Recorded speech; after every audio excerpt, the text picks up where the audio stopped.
Ladies and gentlemen, welcome back to Performance Talk. My name is Yul Gordon. Our guest today is Dr. Michael Hartle.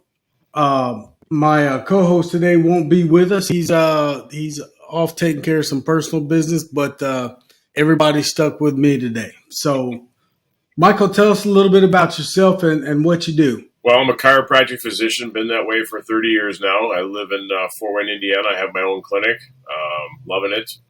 I have 3 sons. They're all grown and gone and have their own lives, but we still see each other on a regular basis. I also used to compete in powerlifting for 20 years. Then I retired from that, and then I decided to go ahead and play semi-pro football at the young age of 38.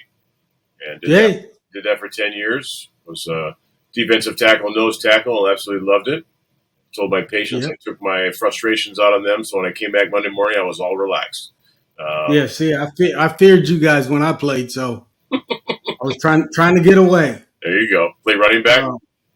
Yep. Tackled a few of those in my life, so.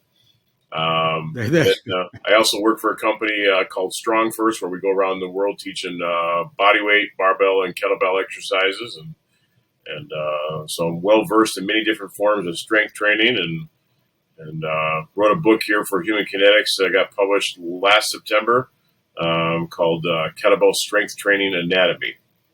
So we'll talk about the book a little bit, but let's start off with telling our audience how you got started in this. And we know that it stemmed from your athletic career, or was alongside your athletic career, but just, basically, your interest in helping athletes do better or so forth. You mean how I got interested in kettlebells or just strength training overall?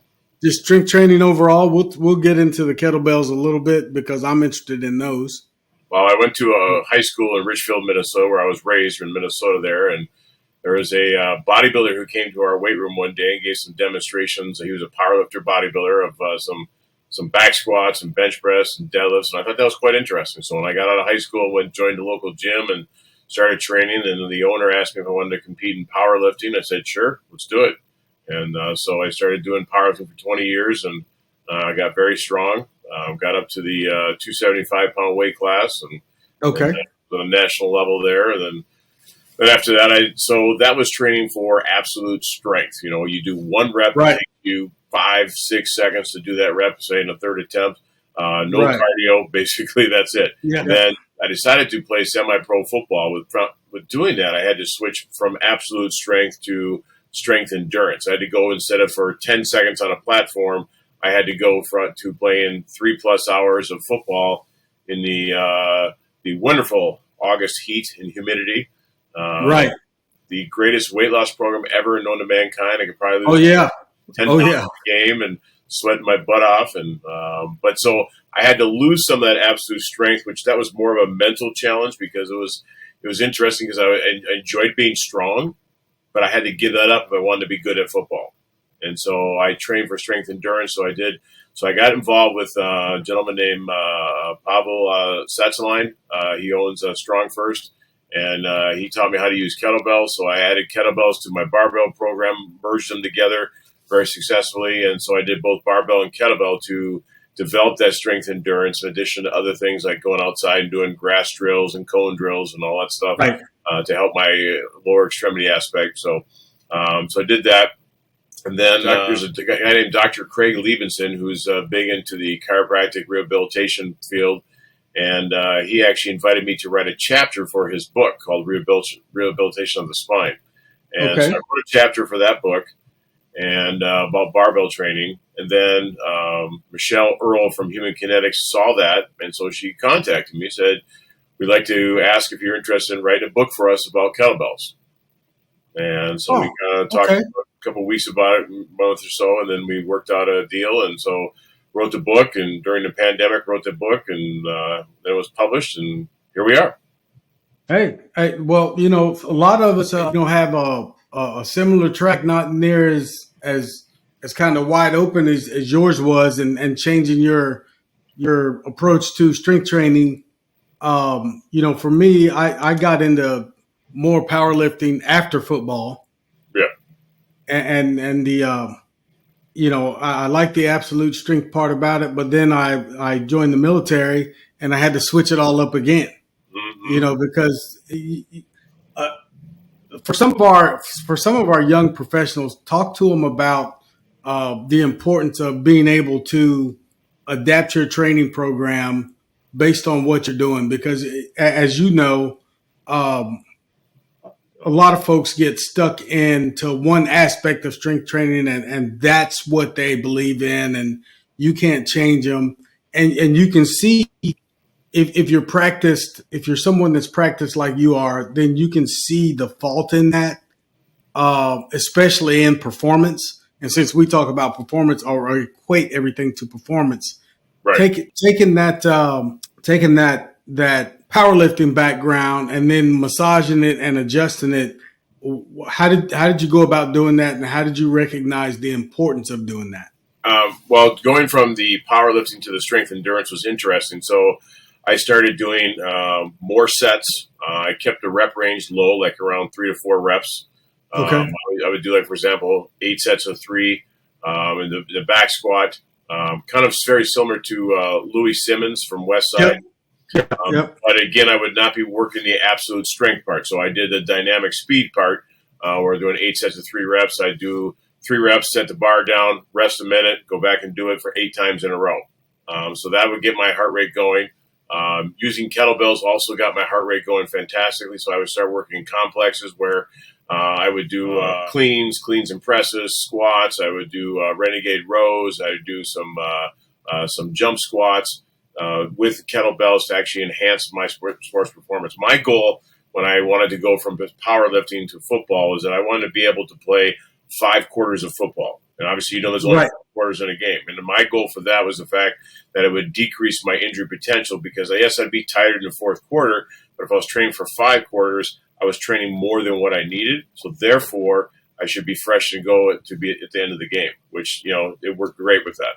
A lot of athletes get injured at the end of a game, whether it be basketball, football, baseball, Right. or else they're tired from doing that.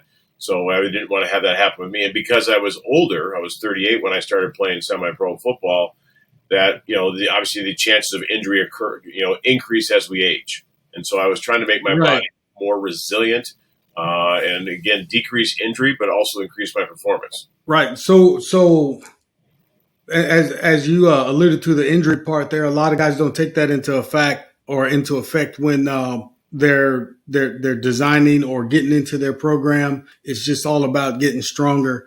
What are some of the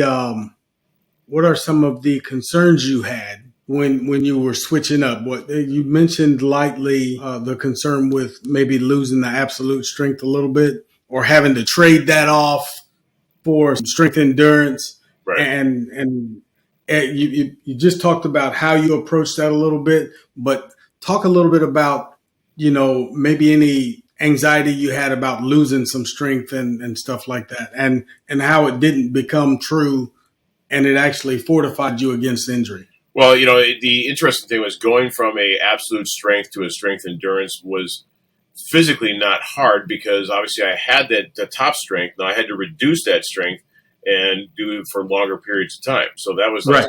versus if I was a marathon runner, I wanted to become a power lifter, I'd have to gain that absolute strength aspect. I already had it there.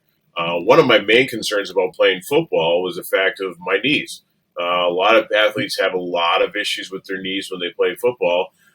Plus, not only that, but during the game, I could have a offensive tackle roll into my side of my knee and shred Right. my knee, tear my ACL or whatever. Right.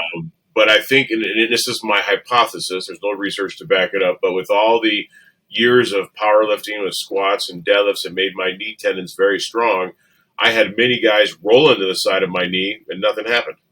And I walked away from the game with the only injury I had was I sprained my right ankle. That's the only injury I had during those 10 years of football. Yeah, can't get away from all of them. Exactly. But even when they did hit me, I was resilient enough that my body recovered from it very fast. So doing the absolute strength definitely, I think, fortified my body, made me stronger. But then also do the strength endurance aspect so I could hit repeat as the game went on, especially as, it was getting hot and humid and you're sweating up the storm there. Right. Right. So as as we talk about, these kind of things, I often jump off the path a little bit. So I'm going to do that now. And I'm going to ask you, what kind of change, if any, do you think needs to be in programming today? Just your opinion, as a professional, programming today that would help athletes fortify their bodies like you were able to do with yours, from a broad perspective. Well, I think that, for example, we have some local high schools here who I'm associated with, and number one, the high schools do not usually have a dedicated strength and conditioning coach. They usually have an assistant football coach who did some lifting back 30 years earlier when he played high school football, and this is the way we did it 30 years ago, so we're going to do it again this 30 years later. Now, obviously, you and I both know that deadlifting is deadlifting, or back squat is a back squat. That the mechanics haven't changed in 50 years or whatever. But the thought process has. So a lot of times you spend a lot of time doing lots of lighter weight for multiple reps, like sets of 8, 10, stuff like that. Right. The average football play lasts about 10 seconds, 15 seconds. Top. So again, but you need to be able to repeat that throughout a whole game when you're doing that. So I find a lot of athletes need to do more heavier lifting. They need to put more weight on the bar. We just spending way too much time doing lightweight. Now, with an addendum there that you need to learn the technique first. So unfortunately, you put a kid underneath a bar and his spine and his body goes every which way but loose, and he doesn't have the technique or whatever else to do it. So all my boys have done some lifting with me, and so I've always told them we're going to use the broom handle or the dowel rod to learn how to squat. Once you get past that, we'll go to the 45-pound bar. Once you get past that, but we learn technique first so that when they put weight on, their technique doesn't change. And so that's one of the things that we need to add as far as having some dedicated strength and conditioning coaches in these high schools. I don't care if you're a private school like a Catholic high school or a public school, but you need someone who's dedicated aspect there, because when you're, as well as I, you can get hurt in the weight room, but you can get hurt walking off a curb in a street sometime. Yeah. We definitely need some dedicated strength and conditioning coaches in our high schools to help guide. And obviously, colleges generally have a dedicated strength and conditioning coach or staff that can help out with that. But we have that almost disconnect between as far as the high school and the colleges. What is the biggest obstacle to that, in your opinion, to having that being is it just financial from your perspective, or is it just an understanding of what the strength conditioning coach, which is different than the athletic trainer, which is different than can bring to the table? I think it's probably more the understanding. I don't think it's finances. You can take like a high school gym teacher and make sure that he has some strength and conditioning background in his resume. He has a certification with either NSCA, ACSM, NASM, something like that says, okay, I've done some lifting. Maybe even has a lifting background himself or herself to help with that. So you don't necessarily need that situation. So you can kind of, in a sense, financially have the same person doing both jobs. But again, I think it's more the understanding. A lot of people don't think that, it's just strength training. You just got to pick up that dumbbell. Right. It's like, okay, well, when you give someone a tennis racket, you say, just go out there and hit the ball. No, you can't. Exactly. I have seen that, and I know you have. I've spent most of my life a private practitioner in performance with with my specialties being movement, energy systems, and then management. But with what you're talking about is if they started there, then they would recognize the importance, I think, a lot faster. Just spend a little bit of money to get somebody, even if you don't have anybody, get somebody certified, take a gym coach, give them a little bit of a stipend, get them certified, get them studying in the background of actually strength and conditioning. And then what happens is they start to realize, hey, it's more than just watching the weight room while people are lifting. Right. And it's not bodybuilding, and it's not see how much weight you can do. Although I'm in agreement with you, we got to lift heavier. You have to put some weight on the bar. But sliding back into the path here a little bit, you talked about form and technique, and I'll bring my daughter in here, and she's 36 years old now. But when she started, I said, look, let's do some body weight squats. And then let's put the broom handle behind your back like you did with the bar. Let's get the bar. Well, she ended up, and people used to try to figure out how's she able to run like that? How does she last so long? How does she do the things she was doing? And she wasn't she in high school and college, she wasn't, she was a big girl, but she wasn't overweight and stuff like Right. that.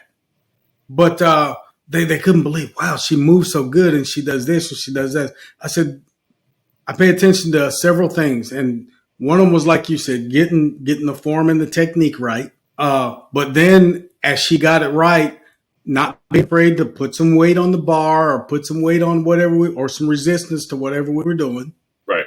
And then every day her posture and alignment were critical. I mean, I don't know how many times she would be mad at me, and teenage girls at that time. She would be mad at me, Dad, I know, because I check your feet, check your hip, check your head. Are you slumping? Are you humped over? Are your feet pointed east and west instead of north and south? Right. Because what you do slow or what you do stationary, you're going to take into your movement. Right. And then you're not trying to set yourself up for injury. You're trying to mitigate injury. You're never going to eliminate injuries, but come on now, don't walk in with everything broke already. You're also trying to increase their performance too. So decrease and increase their performance are two sides of the same coin. Yeah, and the bottom line, when I started talking to her coaches, I ended up with a whole bunch of people.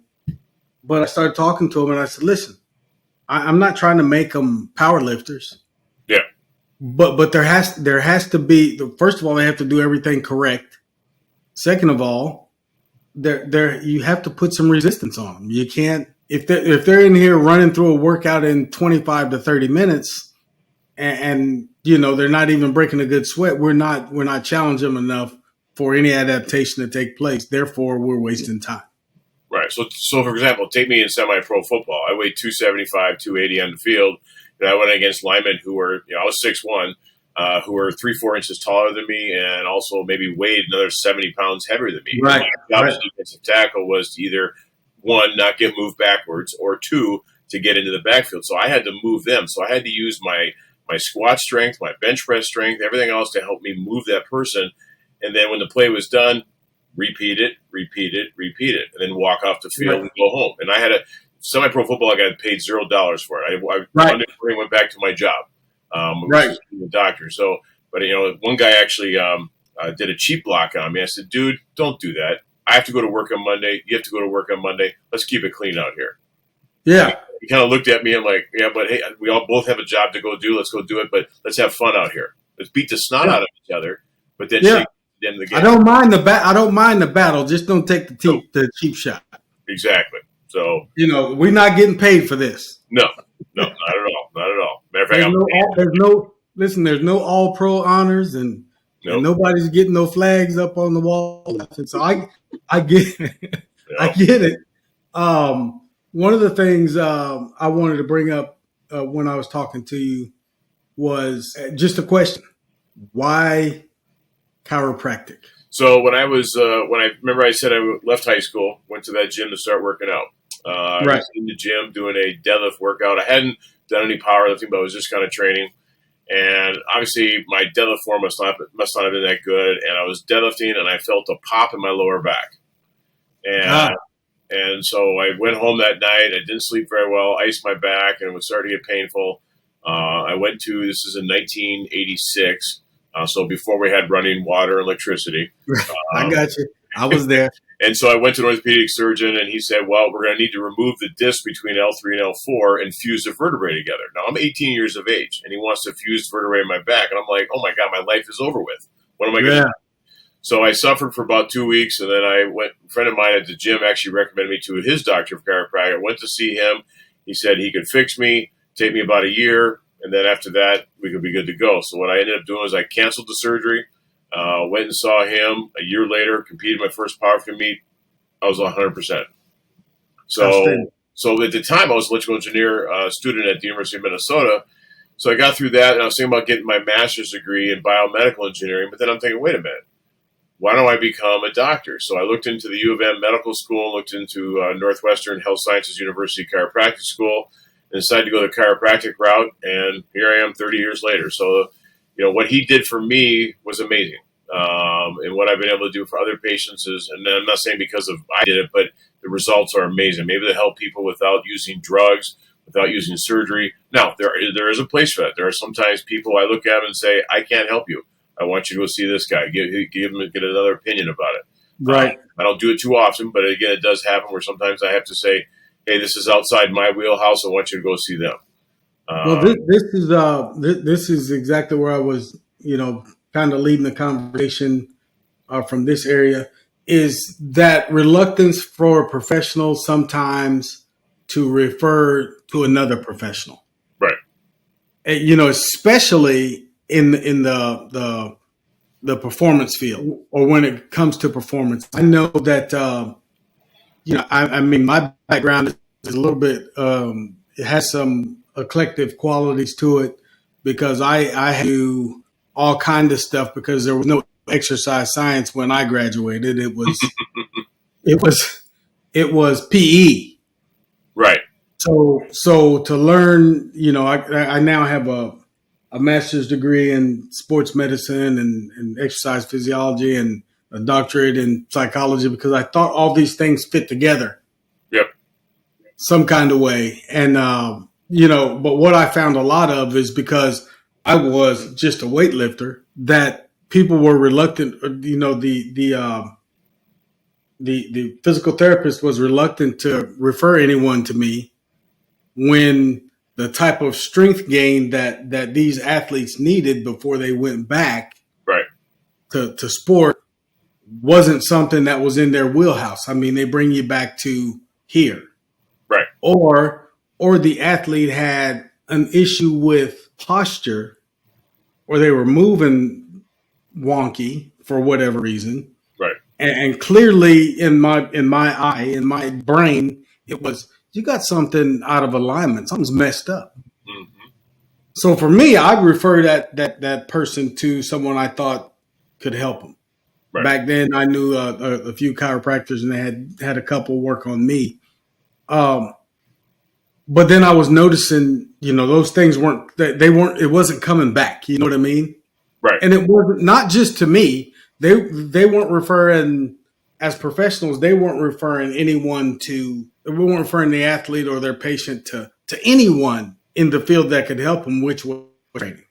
Right. Exactly. And that for me was like, okay, this is an eye opener, and I really started focusing on not just weightlifting, but strength and conditioning and performance and all those things, and how it all fit together. So, do you did you experience that one, and do you still think there's some of that needs to be rooted out and cut out? Oh yeah, I mean, not so much nowadays, but there are professionals or people that will not refer out. And here's the thing: if you get injured and I can't professionally help you, I will send you someplace else. Sometimes someone has an issue where they come in and they have an issue in one part of their body I can help with, but another part, okay, that's outside my wheelhouse. I'm going to have you see Dr. Jones at the orthopedist place. I want them to give you an opinion. Right. They may not do surgery. They just want to get their eyes on you so they can give their opinion, and then they come back. But we treat them in a multidisciplinary aspect. So I'm still treating them on this hand. They're treating them over here.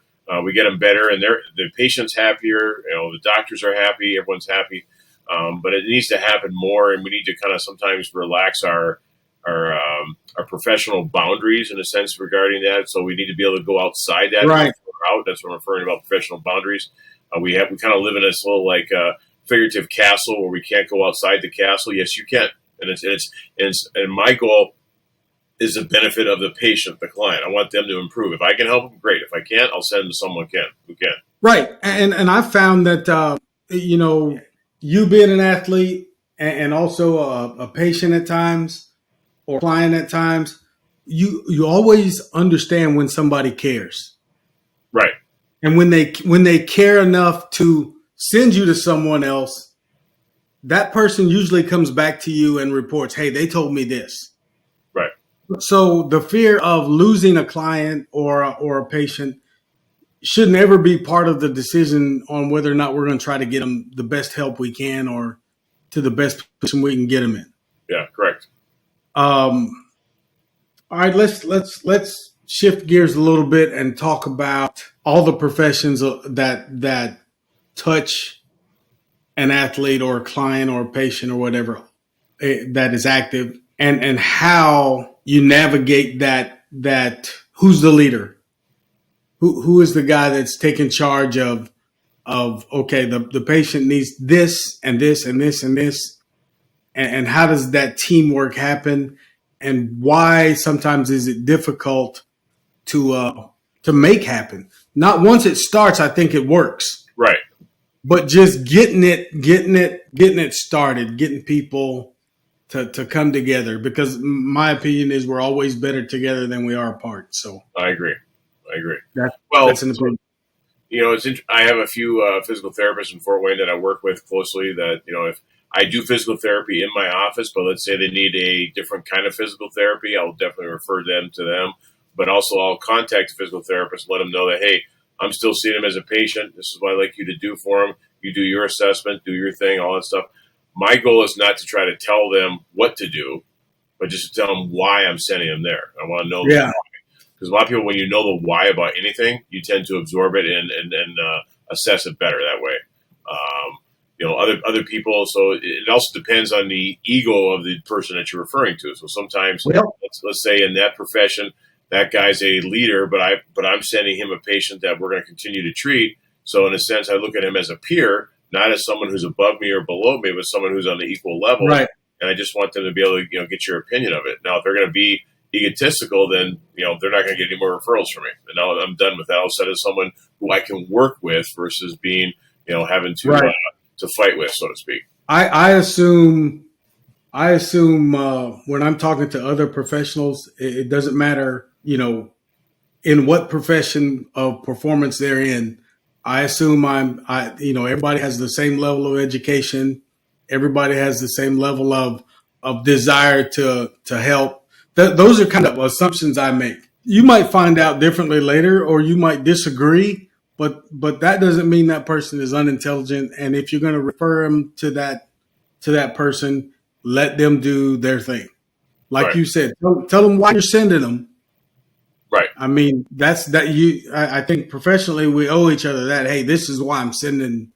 I've even sent them to other strength coaches, and I've said, hey, listen, I've done everything I know to get this guy stronger. For some reason, we're not getting stronger. I'm sending them to you because you've had success at that. I see your guys. At the meets, PR and all the time. I see your guys doing X or whatever.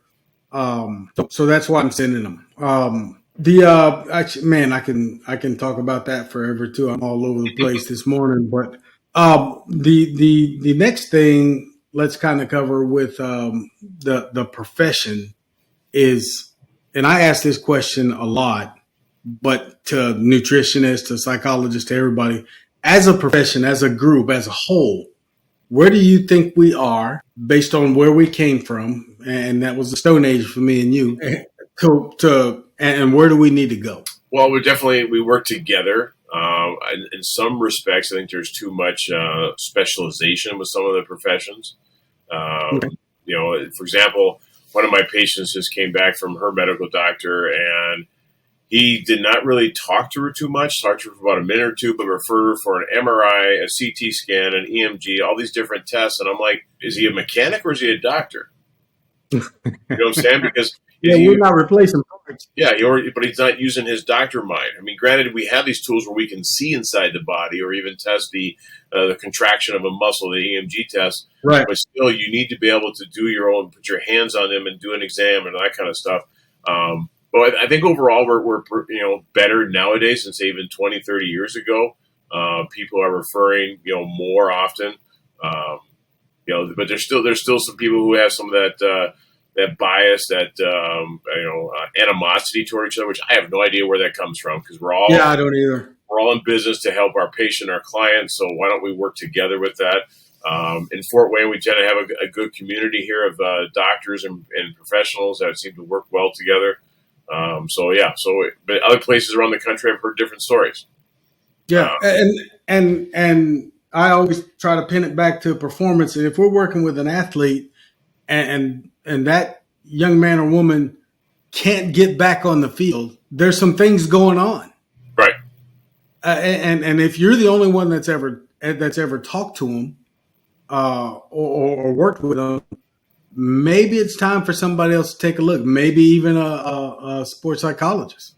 Right. Totally agree. Because I've seen. I'll just give you a little anecdote here. I had a young lady that her coach wanted her out of the knee brace because he thought it hampered her performance. And I'm like, Coach, she's not comfortable out of the knee brace, and Right. she's performing at a level right now that is more than you would normally expect with a knee injury, with the knee injury that she had. So I think she's ahead of schedule. Right. Well, he said, well, I just don't like the knee brace. Well, Coach, that doesn't matter what you like. If you take her out of that knee brace, she's going to be reluctant to do the things she's doing. Right. So she's not going to go after the ball as hard as she was a soccer player. She's not going to go into a tackle as hard. She's not going to challenge as hard. She's going to go into a guarding mode where everything she's doing is guarding that knee. Right. I said let her wear the knee brace till it breaks, until in her mind she takes it off one day and it's the last time she put it on. Right. Because it'll happen, it'll come. She won't keep putting the knee brace on. Right. She wants out of it too, but eventually she came out of the knee brace, but not until after he took her out, or she wore the knee brace until she came out of it. But not until after he took her out of it in one game, and she was scared to death. Yeah. I mean, and it was all psychological. Yeah. So I have one patient. So when patients come in, let's say they've had chronic pain for like the last 2 or 3 years. You've heard of the term psychosomatic. Right. Yeah. So a lot of times I can start taking care of the somatic issue. And, the joints are moving better. The muscles are decreasing their hypertonic tone. The nerves are functioning better. We're getting them better. But they look Right. at me and go, Doc, I don't have any change in my pain. And so what I'll tend to do is I'll refer them to a psychotherapist or a psychologist to do some mental aspects. Because here's what I told them. I say, well, right now your body is hardwired to have pain constantly. Yeah. Because you start out with just a somatic injury, but then eventually with having over a period of time, your body developed that aspect where now it's almost more mental than it is physical. So you still have a physical problem, and I'm still fixing that right now. But we need to also have you do that. And I said, obviously, that's not my wheelhouse, so we send you to someone who does that kind of stuff. I mean, I've had enough psychology to probably get a minor in it, but I don't have a degree in it. So you go see someone else. I'll say a few words, but if it doesn't work, just go see someone else, and I'll refer them to someone. So they're seeing them for the mental aspect. They're seeing me for the physical. Next thing you know, in about 6 months, they're doing fantastic. Just like your girl there, where her body was probably physically fine. But when she took off that brace, it's like if you need to hold on to someone's hand when they're walking and you let go, they're thinking you're going to fall. And all of a sudden they look around, they're like, I'm not falling. I'm still standing. This is great. Yeah. And it's one of the reasons that this particular athlete didn't get past that as fast as she could have is because as soon as, and I have some issues with this too, but as soon as she was cleared, back to the field, no work between going back to the field or anything. So their return to play was go back to practice. And I was like, hold on. She probably needs to get used to being in a controlled setting where we can, talk her through some things and say, oh, you felt that little twinge right there? That's normal. Yeah. Everybody gets that twinge, even people without knee injuries, because you did this, or you jumped and you landed with no flexion in the knee or hips, just a straight leg. I call it the lawn dart effect. I said, so you can't do that. So we're going to practice jumping.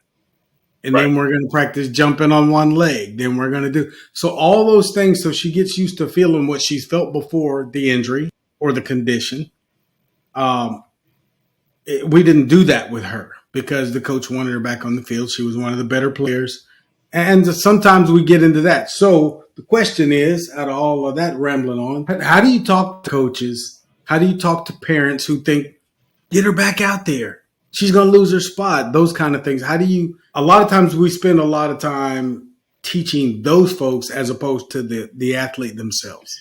Here's what I would tell a parent. I say, listen, there needs to be an acclimation phase. There needs to be something where they go from a rehab aspect to a return to sport aspect. And it's like almost like instead of going up one step at a time, you're going up 3 steps with one leap.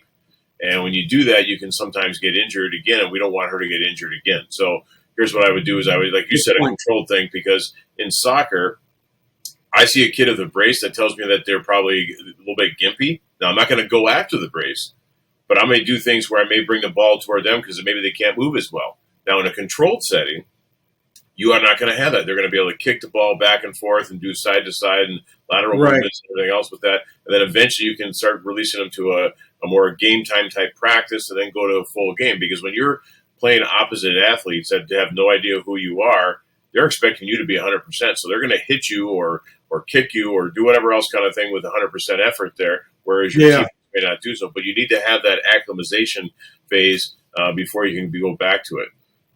We had a situation on my semi-pro football team. So when I told you I sprained my right ankle, we had about 7 weeks left in the season. So we had about a 2-week time we were off from work, so I didn't miss any games. But I bought a brace for my ankle, so I was still swollen. And so when I played the games for the rest of that season, I had a brace on my ankle just to provide some support. Studies have shown it takes almost a full year for a torn ligament like in the ankle to fully heal. Now, symptoms are usually gone in 6 to 8 weeks, but usually it takes a full year. So I wore for that. The off season, I trained like a Dickens to get my ankle moving back together. The next year, I wore no braces from that point forward. But I had athletes on my football team that were putting braces on both ankles before every game. And I looked at him and said, may I ask why you're doing that? Well, I sprained my ankle like 7 years ago. I just want to make sure I don't sprain my ankle. I'm like, do you wear that brace anywhere outside the football field? And he goes, no. I said, well, you're probably risking a potential injury. So if you play a pickup basketball game with your sons in the driveway, you could potentially sprain your ankle because your ligaments are weak because they've been relying on the brace to hold it in place. Right. So, but it was a mental thing. It was more of a mental thing they had to get rid of. And I did not want to be playing the rest of my football career in a brace in my ankle. So I worked hard in the off season to get myself healthy and came back next year, no brace, no injury. There you go. So talk to me about what you feel about taping, ankles, whatever. So for me, when I played, I used to tape my wrists and I taped my thumbs, and then I taped my 2 fingers together. So I was so I had one guy. He goes, "Hey Doc, can you tape me?" I'm in front of the game. So I look like a slee stack from what is that, Lost in Space show or whatever. Yeah. You know? But I've dislocated both these joints. I've sprained them, so I didn't want them to. So I had it like this. So, but I did that because one, as a doctor of chiropractic, I'm adjusting patients all day. I needed my wrist to be healthy, so I did that as a more preventative aspect. But as soon as the game was over, tape came off, and I only wore it during games. Preventative, I don't necessarily have a problem with it. But again, as long as you're doing things outside wearing the tape, like at before, after games, where you're working on increasing the strength and the stability of those joints, I don't have a problem with it. I'm in agreement with that, and I tell people, I said, get from, I see these guys come out with this heavy tape on. I mean, heavy tape, and then they're especially talking about ankles. Then they're all spatted up on the shoes and everything. I said, not only are you adding about a half pound of tape to each foot, I said, but you're not helping your joints any. No.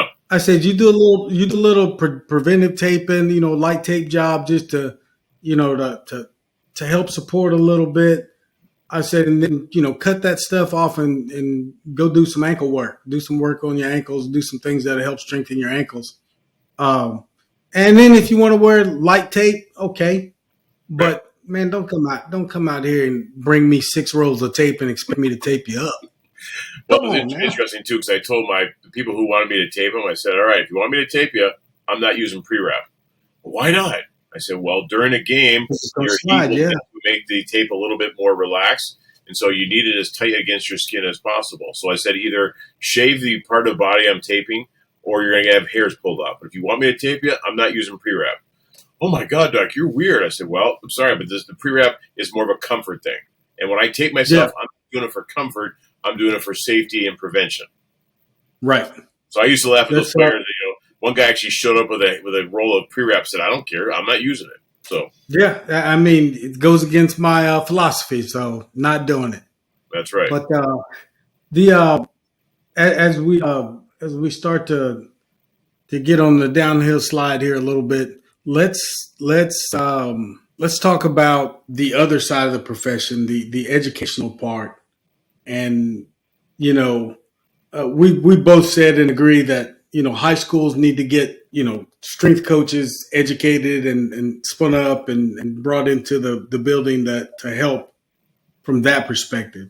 Right. But is it important for, I call it cross education, to go learn about what a chiropractor does, go learn about what a strength coach does, to learn about what an AT does, to learn about what physical therapist does or sports psychologist? How important is that to you to have some background in, and maybe it should be a bigger part of what the total profession does from a performance aspect? Oh, I think it's huge. I think you have schools.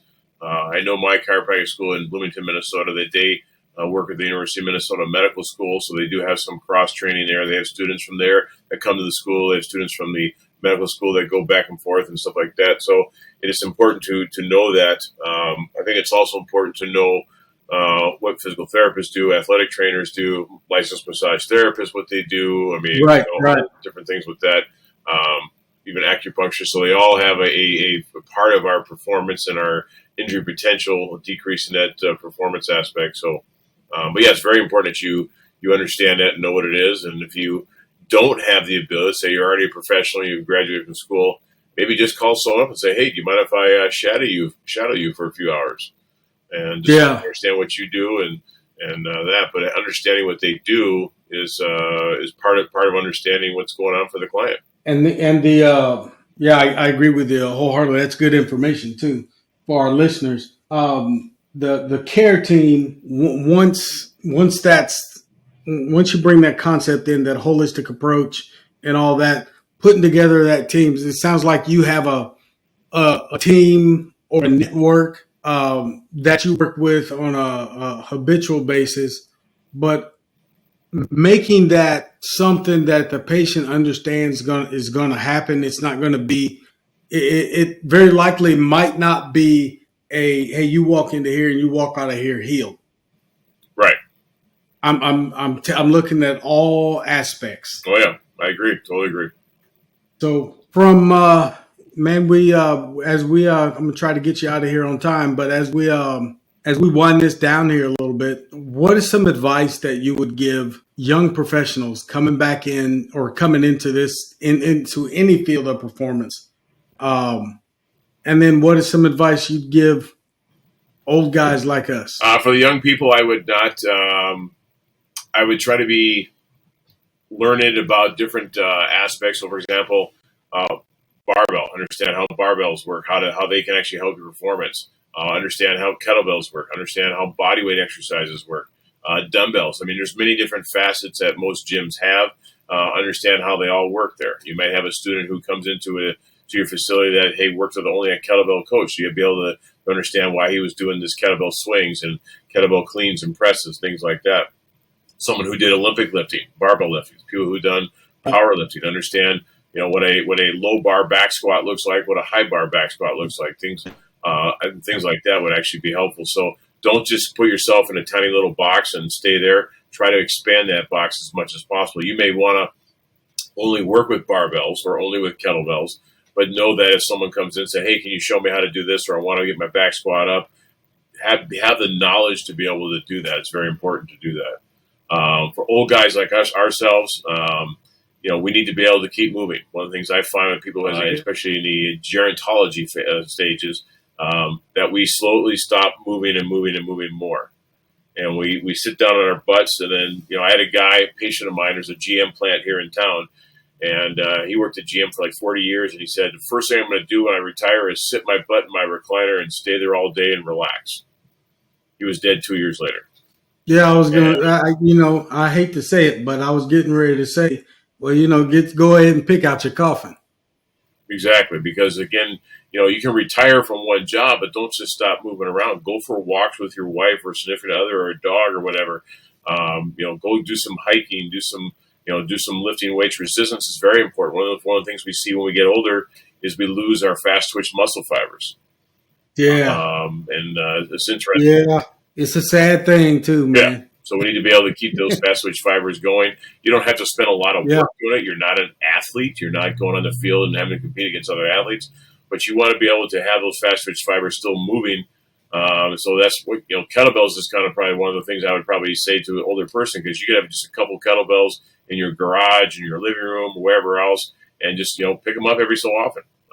Make sure you can lift them. Be strong.